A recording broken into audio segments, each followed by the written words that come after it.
हर साल लाखों स्टूडेंट्स अपनी एमएससी पूरी करते हैं। लेकिन कुछ ही उस रास्ते पर चलते हैं जहां जवाब से ज्यादा सवाल होते हैं। यही तो है पीएचडी की दुनिया। तो पीएचडी की शुरुआत आखिर होती कहां से है? चलिए एक रिसर्चर के इस सफर को समझते हैं। देखिए, पीएचडी की शुरुआत एडमिशन से नहीं बल्कि जिज्ञासा से होती है। सबसे पहला सवाल जो खुद से पूछना होता है, मुझे सच में किस चीज में मजा आता है? क्योंकि अगर गलत सब्जेक्ट चुन लिया तो ये पूरा सफर बहुत भारी पड़ सकता है। तो सही विषय चुनने के 3 नियम हैं: आपकी रुचि, आपकी पकड़ और उसमें आगे का स्कोप। जैसे अगर सॉलिड स्टेट फिजिक्स में पकड़ अच्छी है तो कंडेंस्ड मैटर एक बढ़िया जोन हो सकता है। समझिए, पीएचडी सिर्फ पढ़ाई नहीं, ये एक फुल टाइम कमिटमेंट है।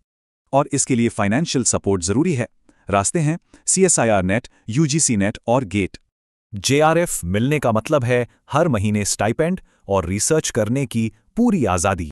इनके अलावा IISc और टेफर जैसे टॉप संस्थान भी अपनी फेलोशिप देते हैं। पर अब वो सच्चाई जो कोई नहीं बताता, बार बार फेल होते एक्सपेरिमेंट्स, पेपर रिजेक्शन और गाइड का प्रेशर। असल में पीएचडी में सबसे बड़ी लड़ाई तो खुद से ही होती है। तो इससे डील कैसे करें? माइंडसेट बदलना होगा। मोटिवेशन से ज्यादा जरूरी है कंसिस्टेंसी। मतलब रोज छोटे लक्ष्य रखें, गाइड सोच समझ कर चुनें और रिसर्च पेपर्स पढ़ने की आदत डालें। एक बात याद रखिए, स्मार्ट नहीं बल्कि जो टिका रहता है वही पीएचडी पूरी करता है। ये सफर आपको पूरी तरह बदल देता है, पहले साल के डाउट से लेकर 5वें साल के कॉन्फिडेंस तक। तो आखिर में पीएचडी सिर्फ एक डिग्री नहीं देती, ये सोचने का तरीका ही हमेशा के लिए बदल देती है।